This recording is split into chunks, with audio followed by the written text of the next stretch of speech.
বিসমিল্লাহির রহমানির রহিম। কুল আউযু বিরব্বিল ফালাক।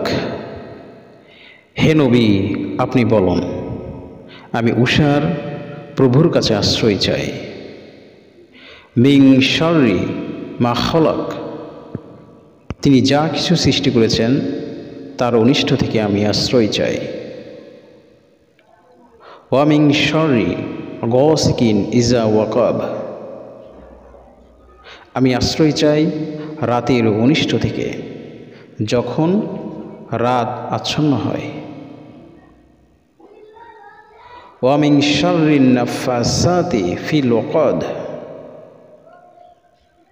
আমি আশ্রয় চাই গিরাই ফুকদানকারী জাদুকরদের অনিষ্ট থেকে। ওয়া মিন শাররি হাসিদিন ইজা হাসাদ, এবং আমি আশ্রয় চাই হিংসাকারীর অনিষ্ট থেকে যখন সে হিংসা করে।